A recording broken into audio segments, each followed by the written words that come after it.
자, 이번에는 29조 사항 사망에도 불구하고 다음 각 권한 하나에 해당하는 경우 공급한 재화 용역의 시가를 공급가액으로 한다. 부당하게 낮은 대가를 받거나 부당하게 낮은 대가를 받은 경우 재화의 경우는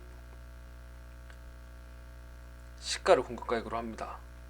용역의 경우 또한 같습니다. 하지만 아무런 대가를 받지 아니한 경우에 재화는 또다시 시가를 공급가액으로 하지만 용역의 경우에는 시가를 공급가액으로 하지 않습니다. 용역을 무상 공급한 경우에는 과세가 안 된다는 뜻이죠. 예를 들면 식당에서 일하는 종업원들에게 밥을 먹인다. 과세 안 됩니다. 무슨 말인지 아시겠습니까? 네. 다음 페이지. 자, 이런 너무 디테일한 내용들 넘어갈게요.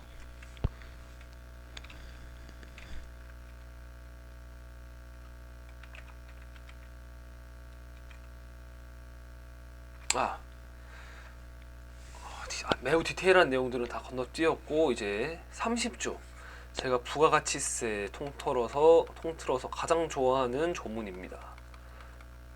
매우 짧고 간결하면서 임팩트하고 파워풀하죠. 부가가치세의 세율은 10%로 한다. 아주 멋진 조문입니다. 부가가치세 우리가 여태까지 모든 배웠던 재화나 용역의 공급, 재화의 수입 등에 대한 부가가치세 세율은 10%로 합니다. 이것이 원칙입니다.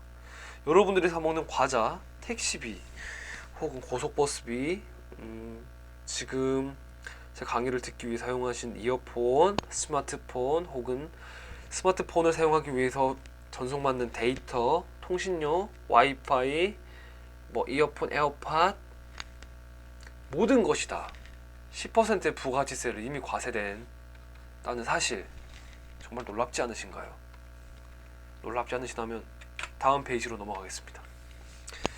자, 31조 거래징수. 이건 앞의 내용과 상당히 연결되는 부분이 있습니다. 사업자가 재화 용역을 공급하는 경우에는 공급 가액의 10% 세율을 적용하여 계산한 부가가치세를 재화 용역을 공급받는 자로부터 징수하여야 한다. BBQ가 치킨을 팝니다, 저한테. 하지만 저희는 11,000원을 내죠. 11,000원 안에는 실질적인 공급가액 10,000원과 저희가 거래징수하면 부가가치세가 10% 포함되어 있습니다. 이때 BBQ에서 저희한테 이렇게 상호명은 말해야 되나? BDQ로 하죠. BDQ에서 이제 1,000원을 받는 것은 이 사람들이 가지는 게 아니고 잠시 보관만 하고 있다가 과세관청에 납부하는 금액입니다. 이것을 저희한테 거래하면서 징수한다고 해서 거래징수라는 단어를 쓰고요. 32조. 이것도 부가가치세에서 진짜 빼놓고 얘기할 수 없는 매우 중요한 내용입니다. 실무하시는 분들, 경리나 회계, 세무 관련돼서 일하시는 분들이라면 이거 매우 중요한 거 아실 겁니다. 세금 계산서 등 말 안 해도 다 아실 거라고 믿고, 필요적 기재사항 4가지가 있는데 공급받는 자, 사업자 등록번호, 상호 명칭. 공급하는 자는 등록번호만 있으면 됩니다. 성명 명칭 같은 거 어차피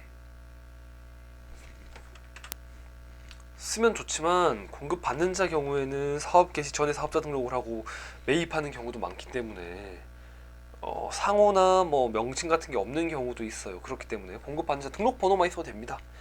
공급하는 자는 필수적으로 다 쓰셔야 되고요. 공급 가액과 부가가치세액 써야 되고 작성 연원일이 중요합니다. 실질적으로 공급한 것도 중요하다고 착각을 많이 하시는데 공급한 연원일보다 작성 연원일이 중요합니다. 뒤에서 자세하게 다룰게요. 네. 자, 세금 계산서. 이게 전부 다 세금 계산서 관한 내용인데 너무 지엽적이에요. 수험을 대비하지 않는다면 이 정도까지 공부하실 필요가 없습니다. 이것은 저의 그 우수노트 통해서 일반인들도 이제 어느 정도 교양 수준의 학습을 목적으로 한 강의이기 때문에 너무 디테일한 이런 내용들까지 다 강의하진 않겠습니다. 어차피 저는 이제 노트 정리를 하면서 저 스스로는 많이 정리가 된 부분이기 때문에 생략하고요. 세금 계산서 발급 시기도 이제 여러 가지 방법을 통해서 여러 가지 발급 시기에 할 수 있는데, 여기서 잠시 말씀드리고 싶은 것은, 자, 왜 공급 시기보다 작성 연원일이 중요하냐? 응? 공급 시기 말고 작성 연원일.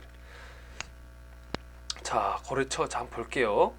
작성일이 중요하냐? 거래처별로 1 여거래 공급가액을 합하여 말일을 작성 연원일로 하여 세금 계산서 발급. 자, 다 공급 아무데나 합니다. 아무데나 공급해요. 그냥 아무데나 이게 산발적으로 해요.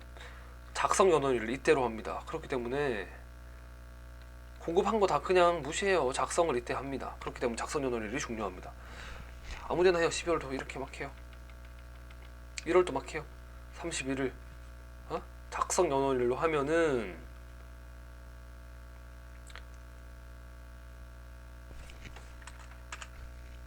이 세금 계산서가 적법하게 발행된 것으로 봅니다. 어차피 공급 연원일은 중요하지 않아요. 그렇게.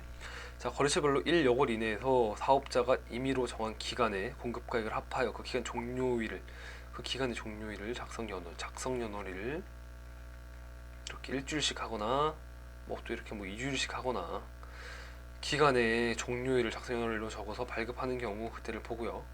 자,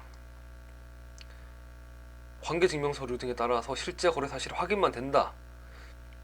해당 거래를 작성 연원일로 하면 인정이 됩니다. 실제 공급보다는 언제 작성했는지가 중요해요. 왜냐하면 공급을 언제 했든지 간 작성을 해서 세금 계산서가 작성이 되어야 이 작성 연원일이 속하는 과세기간에 매입세액을 공제받거나 매출세액을 납부하기 때문입니다. 자, 다음 수입세금 계산서. 자, 아까 전에 본 것은 그냥 세금 계산서고요. 국내 거래, 재화용역 거래일 때 수입자, 재화의 수입도 과세 대상이었죠. 그렇기 때문에 수입세금 계산서가 있습니다. 세관장 수입된 재화에 대한 부가가치세 징수할 때 수입된 재화에 대한 세금 계산서를 수입하는 자에게 자, 이것은 외국의 사업자는 이제 세금 계산서, 자, 뭐 일본 사람도 있고 프랑스, 아프리카, 뭐 대만, 몽고, 저기 뭐 중국, 영국, 아르헨티나 있는데 얘들이 세금 계산서를 알까요? 우리나라 세금 계산서에 대해서 알까요? 모릅니다. I don't know. 그렇기 때문에 이 세관장이 수입하는 자에게 세금 계산서를 발급을 합니다. 세관장은 대통령령으로 정한 사유 발생 시 수입 세금 계산서를 발급하여 한다는데, 이 사유라는 게 뭐 수입이 뭐 된 경우겠죠.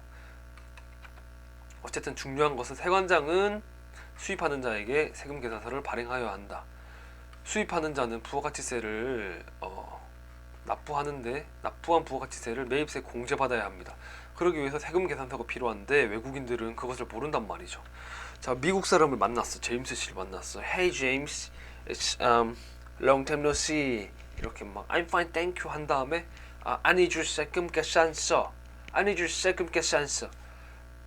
Would he know? No, he wouldn't. 그는 아무것도 모를 거예요. 그렇기 때문에 세관장이 그 제임스를 대신해서 이제 국내 사업자에게 이 사람은 세금 계산서에 대해서 그래도 알 겁니다. 세관장님, 저 세금 계산서 주세요. 세금 계산서요? 라면서 이제 대화가 이어질 수 있죠. 그렇기 때문에 세관장이 수입하는 자에게 세금 계산서를, 수입 세금 계산서를 발급하는 것이고요.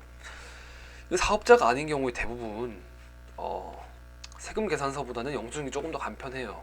필수적 기재사항도 그렇게 까다롭지 않고, 그렇기 때문에 여러분들이 보통 일상생활하면서 받는 거 거의 다 영수증이죠. 우린 사업자로서 이제 재화나 용역을 공급받기보다는 보통 개인으로서 많이 거래를 하니까.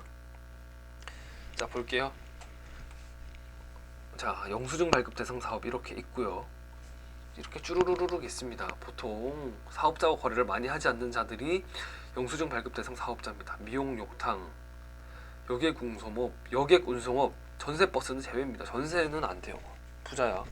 입장권 발행하는 뭐 영화표, 영화관, 뭐 박물관 이런 데를 뭐 회사에서 사업 목적으로 가진 않죠. 쌍꺼풀 수술 또한 이것도 뭐 영수증 발급이지 세금 계산서 발급 안 합니다.